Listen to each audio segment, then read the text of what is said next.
তোমার ভয় লাগে না? না, আমার ভয় নাই, আমার মৃত্যুর কোনো ভয় নেই। ঘরেও যদি মরতে হয় বাইরেও মরি। টিভি বা পুলিশের আর্মিদের কাছে বলবো যে গুলি কর, আমাকে গুলি কর। বাবা, আজকে যে তুমি এই আন্দোলনে এসেছো, কেন এসেছো? কেন আমি আন্দোলনের বিচার পেতে আসছি। কার বিচার যেতে? যারা অকারণে শহীদ হয়েছে, অকারণে শহীদ হয়েছে যারা। এখন তুমি কি চাও?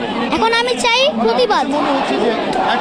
আর আরেকটা চাই যে হাসিনা যেন এই প্রধানমন্ত্রীর চেয়ার থেকে সরে যায় এবং মিজানুর রহমান আজাদ যেন বসে যায়।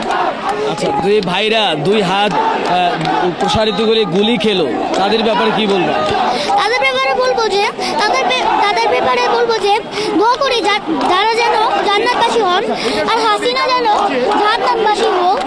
কারণ সে যে অকারণে বলেছে, সে কিন্তু একটা মিথ্যা কথা বলেছিল। প্রথমে বলেছে যে রাজাকারের বাচ্চারা কোটা পাবে না, মুক্তিযোদ্ধারা পাবে বলে। আর আবার পরে বলছে যে আমি কি তাদেরকে রাজাকার বলেছি? তারা নিজেই রাজাকার বলছে। তাহলে সে কেন বলল মিথ্যা কথাটা? তুমি কি তোমার ভাইদের মতো বুক প্রসারিত করে দেবে? আমি অবশ্যই করতে চাই, আমি অবশ্যই করব। চাইলে আমি জীবনে দিতে রাজি আছি। জীবনে দিতে রাজি আছো? তাহলে আজকের এই আন্দোলনে কাকে নিয়ে এসেছো? আমার বাবাকে নিয়ে এসেছি। বাবার সাথে এসেছো? বাবা তোমাকে এখানে নিয়ে এসেছে? হ্যাঁ। তোমার ভয় লাগে না? না, আমার ভয় নাই, আমার মৃত্যুর কোনো ভয় নেই। কেন ভয় নাই? কারণ যে ভাইয়েরা আমাদের ভবিষ্যৎ চিনে, ভবিষ্যৎ ইয়া করে যে শহীদ হয়েছে, তাদের জন্য আমরাও জীবন দিতে পারি না। দর্শক, আপনারা দেখছিলেন যে আসলে এই আন্দোলনটি আসলে কোন পর্যায়ে গিয়ে পৌঁছেছে, সেটি এরকম একটি ছোট বাচ্চার কথাই আসলে কিন্তু বোঝা যাচ্ছে যে এখন এই আন্দোলনটি আসলে যেমন শিশু থেকে বৃদ্ধ আসলে সব পর্যায়ে কিন্তু এই আন্দোলনটা আসলে ছড়িয়ে পড়েছে।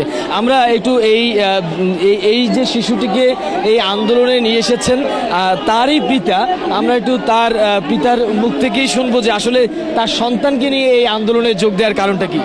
আচ্ছা, আপনি তো আপনার সন্তানকে নিয়ে এই আন্দোলনে এসেছেন, আসলে এতটুকু বাচ্চাকে নিয়ে আসলে আন্দোলনে আসার কারণ? আচ্ছা, মূলত এর কারণটা হচ্ছে আমরা তো ঘরেও সেফ না, সুতরাং ঘরেও যদি মরতে হয় বাইরেও মরি, সেই চিন্তা থেকে। আর আরেকটা ব্যাপার হচ্ছে, আমার ছেলে যখন রংপুরে আবু সাইদ শহীদ হন, তখন ওই ভিডিওটা দেখে সারা রাত কান্না করেছে, আর বসে এই ছেলেটাকে কেন মারছে।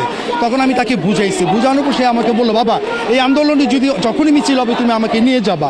আমি বললাম যে যদি কোনো সমস্যা হয় তুমি কি ভয় পাও? সে কি বলছো? আমি মৃত্যুর কোনো ভয় পাই না। ও মৃত্যুকে ভয় পায় না। আর টিভি বা পুলিশের আর্মিদের কাছে বলবো যে গুলি কর, আমাকে গুলি কর। ঠিক আছে, এই হচ্ছে আর কিছু ভাই? আপনারা দেখছিলেন যে একজন বাবা তার সন্তানকে নিয়ে এসেছেন এবং সন্তান বুক পেতে দিচ্ছেন যে এই অস্ত্রের মুখেও তিনি দুই হাত প্রসারিত করে দিচ্ছেন। আসলে এটাই আন্দোলন, এভাবেই আসলে আন্দোলনের বিজয় আসে।